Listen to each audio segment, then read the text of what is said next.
from the deep, dark hollows of southeastern Kentucky, where the moonshine is strong, the stories are strange, and your neighbor is probably your cousin. This is Appalachia, not so quiet.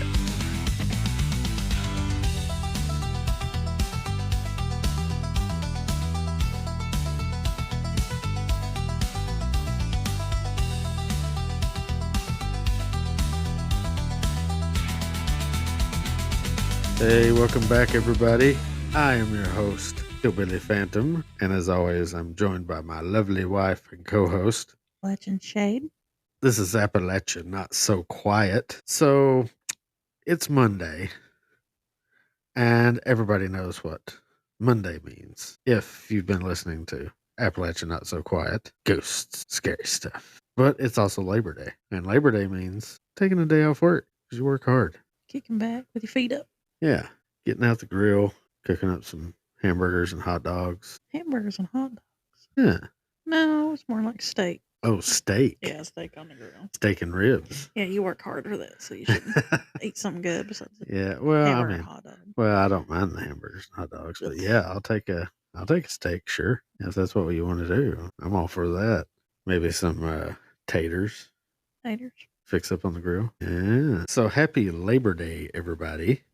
And in honor of Labor Day, we decided we're going to do a little something special with our ghost stories. We're going to tell some stories of ghostly experiences at the workplace because I've had a few. Mm-hmm. I've had a couple. And well, I would imagine you would have quite a few considering the field of work you were in for a while, being a CNA and the places you worked. Because, being a nurse working at a nursing home and a hospital, you're going to witness and have to deal with losing patients, the death of these people that you've been taking care of. I know there's some weeks I felt like the Grim Reaper because we'd have so many die on my shifts. Well, that's exactly the type of thing I'm talking about.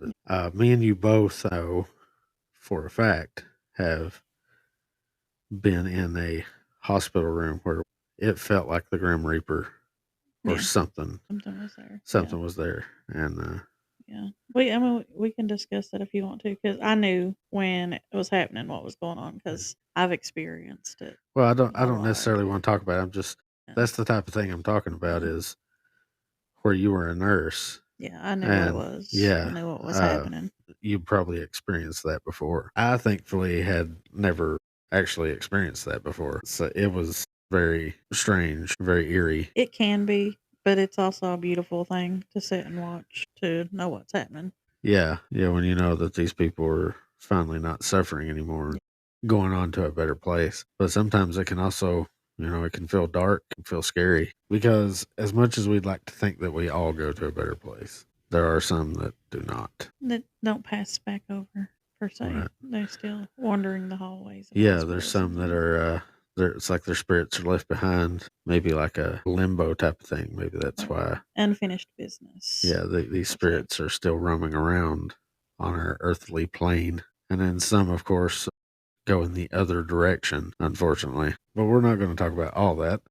Like I said, we're going to do ghostly or paranormal type experiences in the workplace. And like I said, I assumed you would have several. But would you like to start off with one of your experiences at work? I've had many, the same as someone's passing away. Same thing happens in all the rooms. Just a presence in the corner. You can feel it. I'm not saying that it's bad, but it's like a dark something in the room and it's moving around. Almost like it's death itself. Right.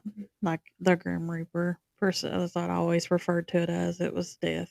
But yeah, I've noticed it in several rooms of some of my patients when they were passing away. So maybe minutes, could be hours, Could be And days. Some nurses are too busy trying to save the lives that they don't notice it. But then you have the ones that are standing back, waiting to take their turn to try and help save this person's life that has experienced this, like is seeing it as it's going on. You do have some patients that will say that they see it or they see someone there or they're talking to God as it's happening as well. Well, there was one week I know I had 7 people pass away, and it does take a toll on you emotionally dealing with that and seeing it over and over again. But then Oh you yeah, kinda absolutely. I think I'm better now than I was when I worked in the nursing home, in the hospital, but I was kinda numb to death. People would wanna know why I'm not showing emotion or anything. I've probably already experienced it more than you have. Oh yeah, You know what I'm saying? absolutely. Like firsthand as it's happening, not as someone's laying there and you're having services or whatever.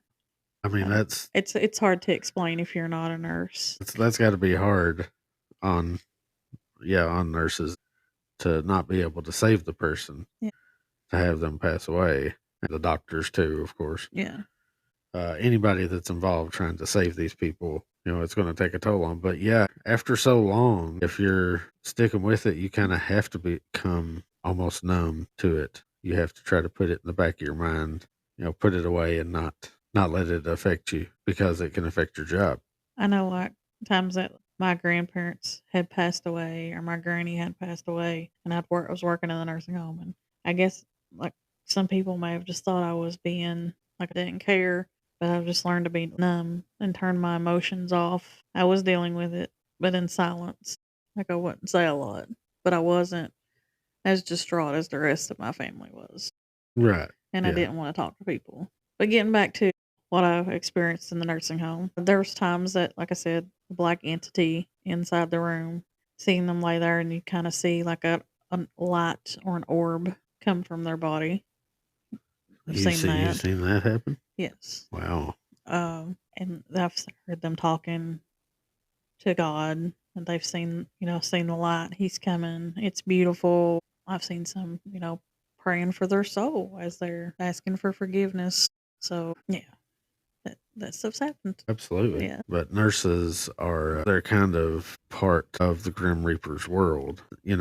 They're kind of helping to, battle him basically, yeah, and they're trying to hold this person on the earth, and the Grim Reaper is fighting against them. But when it's finally the end, you yeah. know, the Grim Reaper wins, and the nurses are just kind of let the person down as easy as they can. I've even had a patient that for days, she's like would tell me, "I'm going to go be with the Lord. I'm going to church. I'm going to be with the Lord," and she'd be perfectly fine. Like she was perfectly fine up to a few days before, and she would just tell me, "I'm going to be with the Lord. I'm going in a few days. I'm going to be with Him."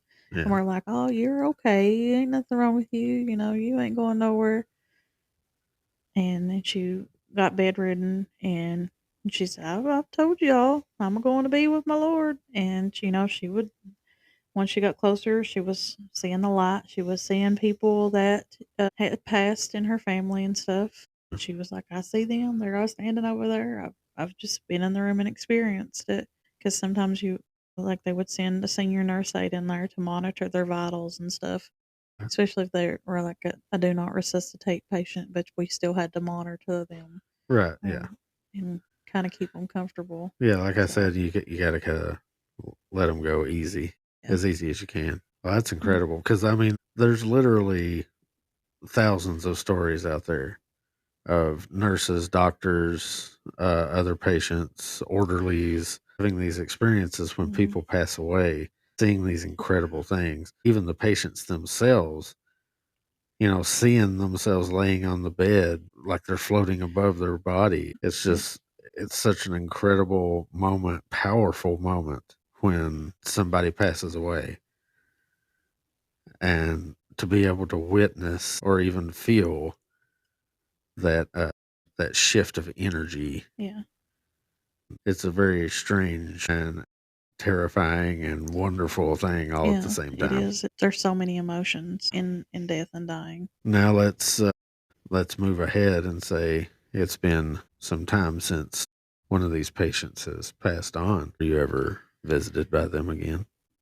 I mean, not that I'm aware of, but I have been in some of the supply rooms and stuff, and things will just fall off the shelf. And there's been other nurses and nurse aides and LPNs and stuff that have also told me that's happened to them in Oh some of yeah. the supply closets and things like that. So just random items just Yeah. flying off the shelves. And some of them won't go to the supply closet by themselves, like because it was all the way at the other end of the hallway. Kind of, there's no patients at that end of the hallway. I know it's typically night shift nurses that Yeah, have some of yeah, the craziest yeah, stories. yeah. And well, I mean, I've had random doors and stuff just close in the hallway, like all the patients will be in their bed. I can't. I mean, I you could explain it maybe a faulty latch or something other, but it's not likely with those big heavy doors that it'll just slam shut or whatever. Would it Yeah. be like rooms that were occupied, or was it rooms that weren't occupied? No, it was mostly just the hallways. So it was just the hallway doors. Yeah, or the So it supply wasn't the room. patient room doors. Mm-mm. Oh, okay. No, it was like the fire doors in between Okay, units. so it's like, yeah, but still, that's Mm. pretty weird. Were they like sensor doors, like you push the button or whatever and they No, open? but like they were released. I mean, we can release them with a latch ourselves, or they were released when the fire alarm was triggered. Okay, Yeah. well, that's interesting. Yes, nursing homes and hospitals are interesting places when death is going on. Yeah, oh So, yeah, yeah. There's all kinds of stories. Hospitals, like I said, night mhm. shift nurses usually have the wildest Yeah, experiences. because that's when everybody's quiet and well, can't say quiet, but things are kind of winding down.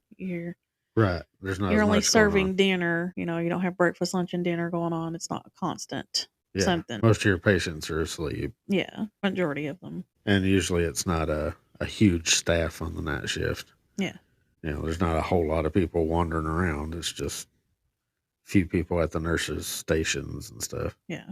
But you have to go and check on your patients, so you sometimes have to wander down a hallway where there's no other than your patients when you by yourself. So Yeah, you have to do your rounds and yeah, check on everybody, and yeah, you'll be wandering those dark hmm hallways by yourself. It's yeah. gotta Because be sometimes some of the creepy. patients like turn that light out in that hallway. But yeah, So they don't want light. Yeah, yeah, yeah. Nobody likes to have a light shining in their yeah. face when they're laid up in a hospital bed. Well, being a ghost enthusiast, ghost hunter type of person, I would have found that very fascinating. I would have showed up to work with audio recorders and all that stuff. Do you know if they ever? Well, Because you're not allowed to have that stuff oh due to well, yeah, HIPAA. that's yeah, So okay. But sorry. did you ever hear about them catching anything like on the security footage or anything? Nothing No, like that. no. Because I know there's like some cool footage you can find on YouTube of hospital staff like a ghost messing with them. And they're running all over the place trying to figure out what's going on. No. I mean, I've heard a few of the girls like that a wheelchair has come rolling down the hallway or something other, but nothing that they have hard evidence at this particular nursing home. And then there was the video that I saw on YouTube that was a hotel, and it's security footage from that hotel. And like you can hear screaming coming from one of the rooms, and they send somebody up there to check it out. And the guy's like, nobody's supposed to be in this room. They're like talking back and forth on their walkie talkies the whole time. It's a really cool video. I don't know if it's real or not, but I mean, yeah, you can hear like this woman screaming the Yeah. entire time. And the guy opens the door and it stops after he walks in, and it looks like some kind of blurry, blobby, almost translucent type figure comes out of the room after he walks in, Wow. and looks like it goes down the hallway. So yeah, a lot of interesting stories from the hotel world as well. But one you may not hear too much of is convenience stores. Yeah. And the reason I bring this up is because I've worked at 4 different convenience stores in my life. 3, maybe. I don't remember. I'm going to say 4, but technically one of them was the same place, just under a different name. But it is that place that I am referring to first. And I worked the night shift there. And there was always weird stuff going on the night shift. I mean, you would have just like crazy, wild people come in on the Oh night yeah. shift. After shutting the bar down, here they come. Yeah. But there was several nights I saw somebody walking the road past the gas station. And as far as I know, it wasn't an actual person because nobody pulling in ever commented on it or anything like that. But I would see this person, usually when it was foggy, I would see a person walking along the road and they would just disappear. I mean, it very well could have been somebody, but they never came in. Like back then, this was the only place for miles in either direction. Okay. There was a coal company that had a truck garage across the road. It was down a little winding path. And then you have some homes on the hill behind this gas station. But whoever this was just walking along the main highway. And that's just not something that a smart person would do. Yeah, especially that late at night. It's not. But like I said, very well could have been a person. But I always felt it was something strange or supernatural because you couldn't really see the person real good. They had a baseball cap and a flannel shirt and blue jeans. That's all you could really see. Yeah, they would just walk right along the road, facing forward the whole time, never turn their gaze towards the store, Same outfit. never walked through the, yes. Interesting. But, you know, some people would probably like to walk through the parking area of the store. There's lighting there and stuff and get away from the highway. When they could. Yeah, and the possibility of being hit by a vehicle. And like I said, I didn't see it real often, but there were several times I saw this person. Couldn't tell if it was a man or a woman either. That's the other thing. It just had no features really because loose baggy flannel shirt, blue jeans, and a baseball cap. Could have been any gender, you know, could have been any age. Was this along Highway 80? Yes. Yeah, because there's a lot of accidents in that area too. Well, that's kind of what I was thinking because during the time that I worked there were no less than 20 accidents right there close to that store. And, you know, down the hill on either side, you would have accidents as well. So maybe it was somebody Could have been. that had passed away in one of those accidents. Now, like I said, I always felt it was something, you know, supernatural anyway. But it may not have been. You didn't run out there and be like, hey. Right. Yeah. I never did that. Because, like I said, it only happened maybe 4 or 5 times in the 2.5 years that I worked at that place. But there were a few other things that happened. A actually very common thing, seemed like it happened almost every night, was items falling off the shelves. Not just the main shelves there, you know, on the main floor of the store, but also back in the stock room. You know, we had shelves lining the walls and stuff back there in the stock room. Items would just randomly fall off that. Now, you can blame some of that probably on poor stacking ability of some of the employees. But yeah, like I said, it was very often, pretty much every night. You'd just be standing there at the counter, nobody around. All of a sudden, a beanie weenies goes flying off the shelf. Those are pretty heavy. Yeah. I mean, you can't say that was a mouse or something. Right. You know, I mean, possibly, but I doubt it. I never saw any mice there. They were pretty good about keeping the varmints under control, having pest control come out and everything. And we would also have things that it seemed to move. We would never see it move, but we would know, hey, you know, I just placed this down here. It's not here now. Where did it go?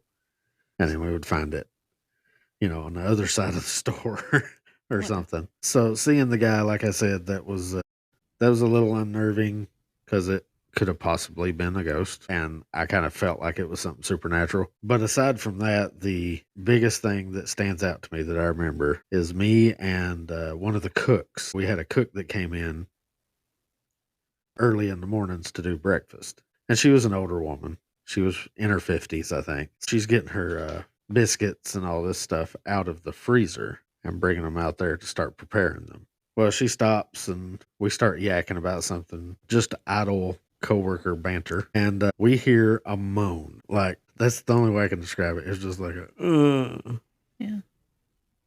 And it sounded like it came, I mean, it was loud enough that we heard it. So in a convenience store, you have a lot of items running. There's the coolers and all the little soda machines. All this stuff is making a humming noise. So you hear like all night long. But we heard it over top of all that. Wow. That's pretty loud. Yeah. And it sounded like it came from the hallway where the stockroom was. So as soon as we heard this moan, both of our eyes got huge. And she's staring at me and I'm staring at her. And she finally goes, "Did you hear that?" And I said, "Yeah." She said, "What the heck was that?" I have no idea. She said, "Did that come from the stock room?" I said, "It sounded like it." She said, "Oh my God, there might be somebody back there." So of course, me being the manly man, I'm like, "All right, I'll go check it out." And I grab a broom handle Oh my god.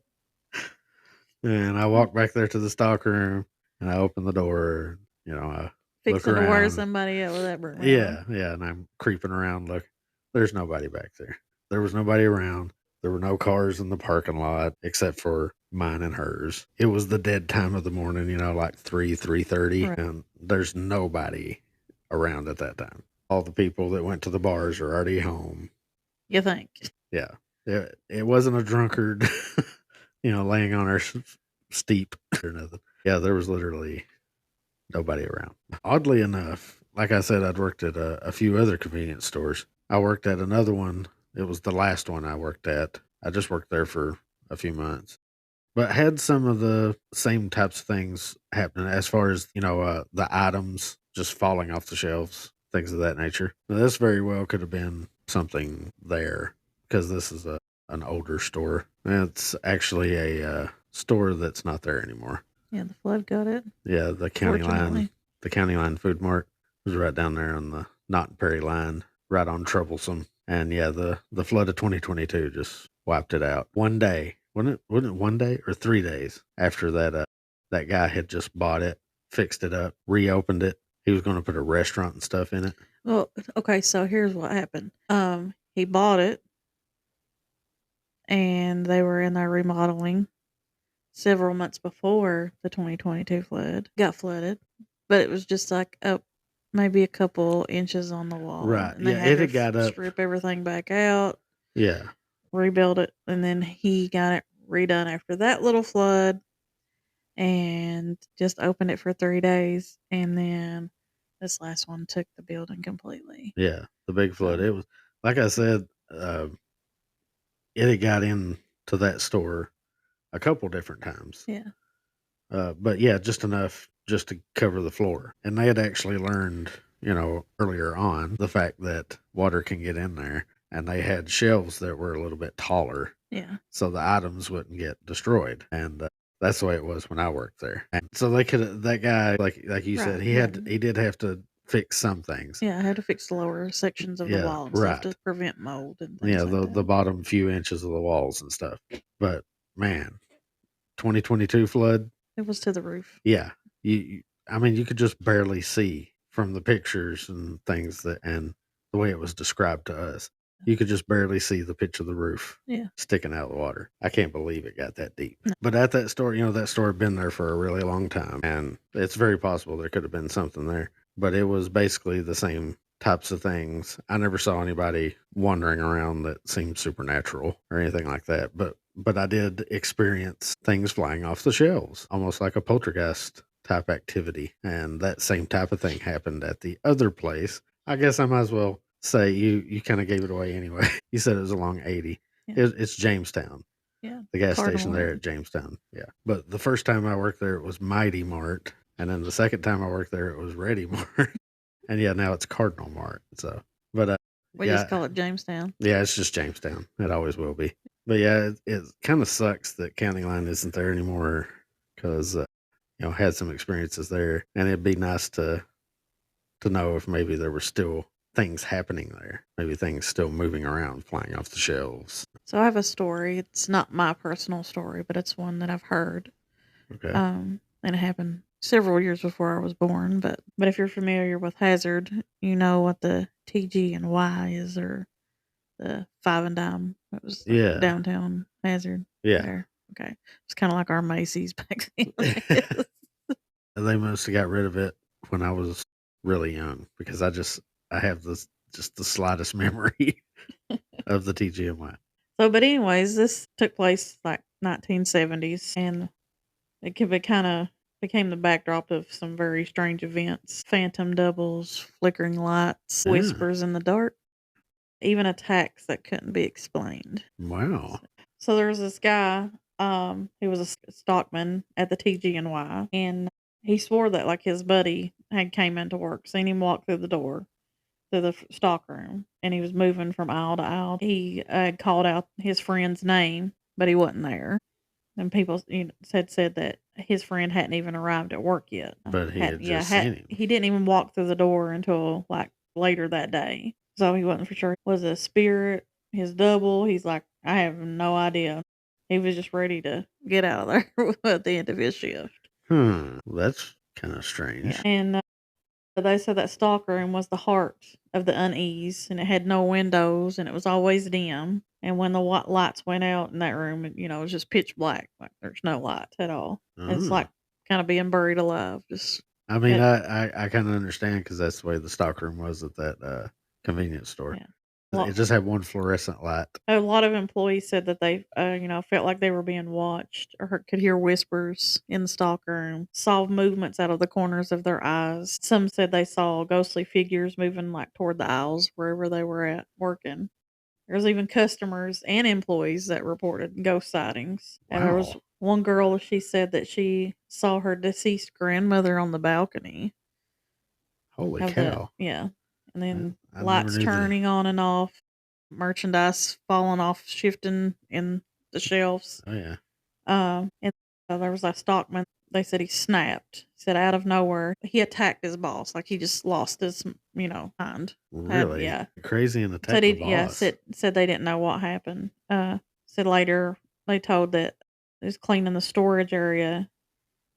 He quit on the spot. His face went pale as sheets and said there was no way he could work down there. So whatever it was kind of, I guess, got to him. Yeah. It made him attack his boss.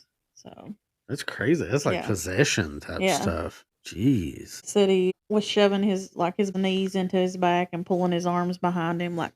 I mean, just people like he was possessed. People can be angry enough at the boss man to want to, throw hands. I've been there. But yeah, just to go pale, quit your job, and then attack the boss.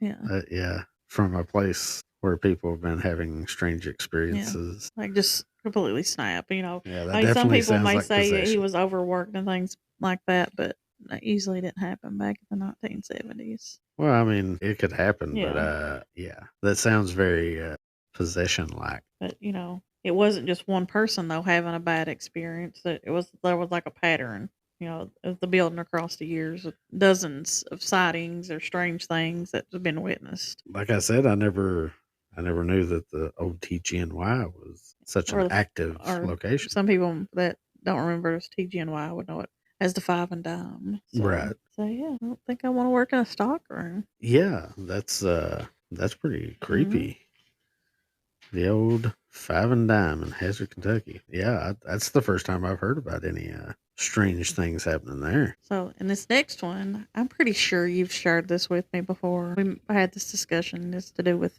music. So it's called the Duet with the Devil. And this happened mid 1980s. This was just outside of Hazard. It's kind of a mix of music, faith, and something unexplained that left a man terrified for the rest of his life. So this guy's name is Hank. He's no stranger to lonely nights because he was a security guard at a mine. Yeah. So he was sitting in his empty mining office, miles of mountain silence around him, like way back up on a hill. The only company he had was his guitar and the Lord he sang to in song. But one night, I guess something else joined him. When he arrived back home, his eyes were hollow, his hands shaking, and he handed a cassette tape to one of his friends. It's like pressed it in their hand and whispered, "Just listen," because he'd recorded himself playing at work. Oh, okay. Making his own gospel tape. So he recorded himself playing guitar and singing at work. Then the recording began. His guitar, his strong baritone voice, singing a sweet gospel ballad. I'd assume something probably like Amazing Grace or something like that. Yeah. Always something popular everybody wants to sing.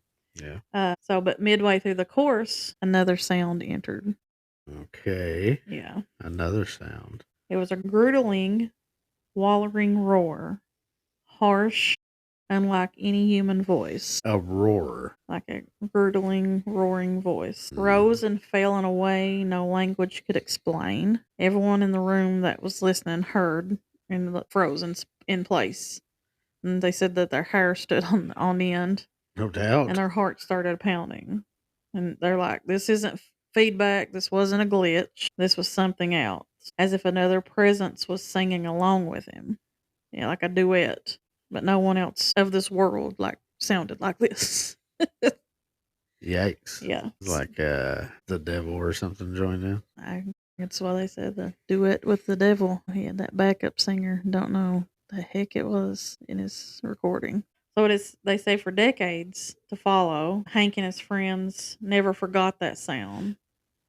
They heard strange recordings, EVP, static on radios, but nothing ever compared to that sound on that cassette tape. And he kept questioning, was it the devil himself? Was it a warning to Hank to return to church, or was it a mountain spirit, a voice, their displeasure in a song? Yeah, I don't think I told you that one. I could have swore we had this conversation about somebody hearing something on a cassette tape. Well, I got things on cassette tapes Yeah. before, but yeah, nothing like that. So, but they say the memory of that night, has never faded.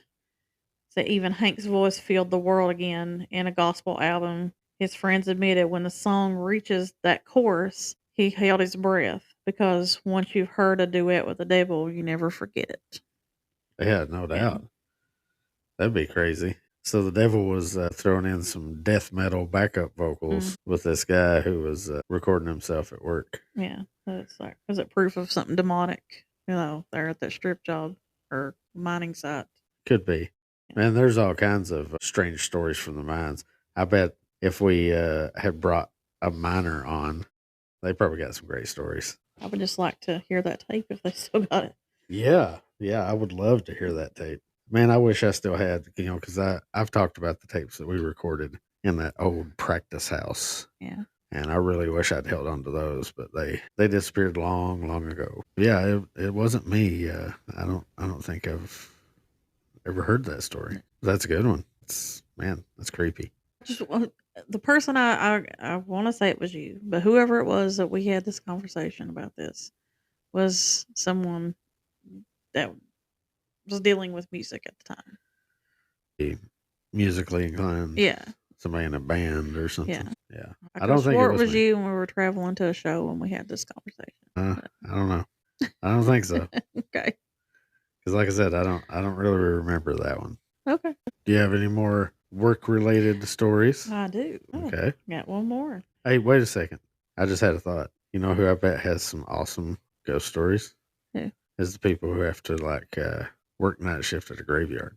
There's a reason they call it the graveyard shift. I'm sorry. Okay, go ahead with your story. All right, so this one comes from Busy, Kentucky, around 1944. Oh wow, this is an old one then. So it's a story about hard work, tragedy, and the ghost light of a miner who some say still walk home after his shift, even though he's been gone for decades. So this miner every morning was the same routine. You go through it every day when you go to work. You wake up. Yeah, you gotta have that routine. Before dawn, eat your breakfast, lace up your steel toe boots. Yeah. Strap on your miner's cap with a small carbide light, clip it to the front, and you walk into the blackness of a mine shaft. But for this miner, the walk he took one morning was going to be his last, unfortunately. The light he carried would take on a meaning far beyond its flame. That morning, he stood on his front porch ready to head out, and he froze. And there on the hillside, he could see not one, but four glowing lights. And they hovered and then slowly came together, merging into one. 4 glowing lights. And then they started to drift down the hill before they vanished, which spooked him. And oh yeah. Then he would later meet up with his brother for the daily walk to work. So they walked, they didn't drive. Right. Yeah, most people did back in those days. And then he told his brother, like, I seen these lights coming down the hill. And his brother just laughed at him and said, might be a warning, that's something telling you that watch out for the mines. Oh, yeah, you got to look out for those maybe signs. You should stay home today. Yeah, you look out for those warnings. So, warning or no warning, work had to be done. He just shook it off and he went on to work. He's like, nah, this is, way most men would do. So that day, fate struck. Deep in the mines, there was a slate fall. Tons of rock came crashing down, and he was rushed toward the hospital, the old Hazard ARH, but their injuries were too severe, and he didn't make it. Another family in Appalachia was forever changed by the cruel hand of coal mining. Unfortunately, there's Yeah. been many that have lost their lives in the mines. But it doesn't end there.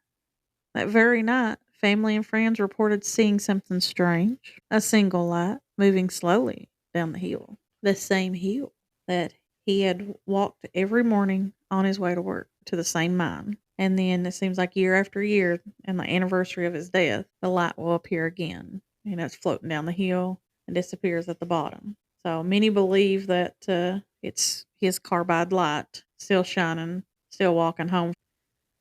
Uh, and his light refuses to go out. So I'm just wondering maybe if those other lights that he seen was other miners that Right? had passed in the mines Yeah, coming. some other miners that had already lost their lives, Yeah. and they were coming down to greet him because they Yeah. knew that Right. he was next. That's why his friend was talking about it may be a warning. In the Gospel of John, there's a verse that says, "The light shines in the darkness, and the darkness has not overcome it." So it's not just a ghost story, it's a reminder of the sacrifice made by Appalachian miners that leave their family behind and the spirits that still walk these hills. That's right. So maybe his lamp is a warning, or it's his spirit trying to finish the walk he didn't get to make coming back home. Yeah, Yeah. it could be. It's like I Yeah. said, there were many miners that lost their lives in these hills digging that coal over the last 100+ years, really. Yeah, there's been many miners that have been lost. Coal mines collapse, things happen. They don't ever get to come home. And a lot of people ask, well, why do you do it if it's so dangerous? What else is there for people to do Right. that That's pays about, good that you can raise your family? You can't raise your family on fast food restaurant. You got to do something. yeah, we never had much more than just the coal mines. That was basically everybody's go to. Yeah. Straight out of high school. Like, I need Yeah. to go make money right away. So Yeah, I ain't got time to, college is not an option. It's too expensive. right. Can't go to Yeah. And college. it's usually around here, everybody's like, oh, men are the ones that have to go to work and they make their wife stay at home. There's really not that many jobs for their wife to do, Yeah. I mean, besides a hospital or a school teacher. And there's a limited number of hospitals for nursing jobs, there's a limited number of education jobs. yeah. So the Yeah, men, there are jobs for the mothers, for the wives, but usually the thing that makes the most sense is to stay home while the man goes into the mines. right? Men put their life in danger because there's no other jobs in here. Mining is dangerous, but it has progressed over the years of safety of getting better. Yeah, So, it's definitely a lot safer than it was, yeah. back in the days of that story you told, Yeah. the 40s. Yeah. Wow, yeah, it was bad in those days, and there was plenty of miners that never made it home. Yeah. And perhaps you can see the lanterns of their hard hats deep in the Appalachian hollers, still trying to make their way home. So I think that's about it, Shade. We've told some great stories about paranormal experiences at work, and even some old stories of a man recording some music at work and catching some kind of evil, demonic, devilish growling, trying to sing backup vocals with him. And then, of course, the miner whose light has never went out, and he's always trying to make it home, who unfortunately lost his life at work. I still find your line of work probably to be the most haunted, I would Yeah. say, having the most supernatural experiences, because the whole event of death is a supernatural It is. experience. It is. And a lot of nurses, you've just been through it so much, you don't really talk about it, I guess. Yeah. Like I said, you accustomed to numbness, not letting it bother you, not showing emotion.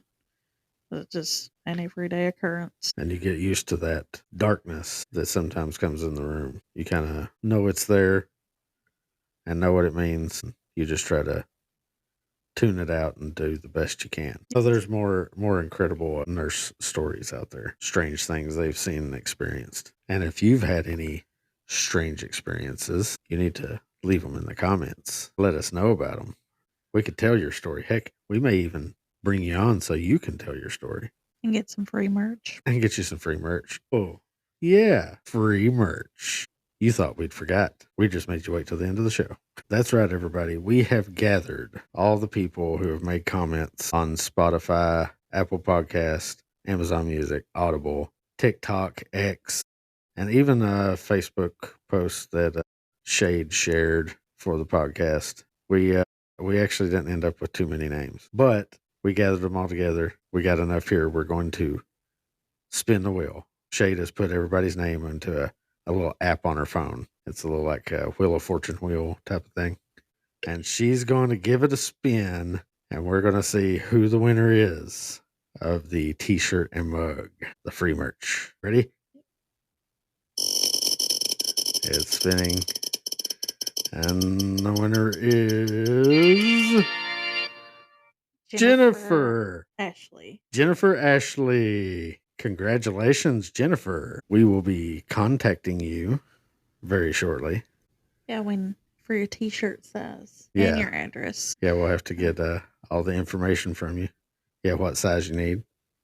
And we'll be sending you some free merch. And I wish we had some consolation prizes to give the others. Just keep listening. Yeah, keep listening. We'll try to we'll do some more giveaway. Yeah, we'll try to do some more giveaways. We may do another one when we hit magic number 1,000 or something. Yeah, 1,000. We ain't that far away. Yeah, we're not too far away. We're getting we're close to that 800, I think. So yeah, everybody keep listening. We might have another merch giveaway, and of course, we want all of you in on that. Be sure to like and share and comment and follow. Or if you just can't wait, you can message us to purchase one. That's right. Yeah, message us and let us know if you're interested in getting some merch. I'm going to make a post of those items that we have. Yeah. Yeah, we'll post. Yeah, post the items, the prices, and how you can get a hold of us to get those. You can get a hold of us through the comments. So yeah. Definitely just, leave a comment. Yeah. Like, share, follow, comment, all that good stuff on Spotify, Apple Podcast, Amazon Music, Audible, iHeartRadio. I don't think you can comment on there, but you can listen to us on there. For free. So that's a plus. Of course, our social media, X, TikTok. And you going to be making a Facebook page, are you? We're thinking about it. Me. Yeah, possibly a Facebook page coming. So you'll be able to interact with us on Facebook as well. So yeah, check us out wherever you can find us on all those platforms, all those social media places, and spread the word around. Tell your friends. Definitely. If you want to help us, comment. Yeah. Comment on more the episodes. Comments. Yeah, we need more. We thought we would get more for the giveaway, but like I said, we didn't have that many, but we did have enough to spin the wheel. At least we got that many. Yeah, getting the comments out there is going to help our name spread further on all the platforms. Yeah. So. Yeah, even if you just comment and give us a thumbs up and tell us how terrible we are or something. Like, we hate this. Is the worst podcast ever. That's cool. Give us the comment at least. So. At least give us the comment. So yeah, we're going to get out of here. You can come back and listen to us again for our Wednesday episode. We haven't made any final decisions on our topic for Wednesday, but we're working on it. It's going to be good though. Yeah. Of course. We've got some really good things in the works.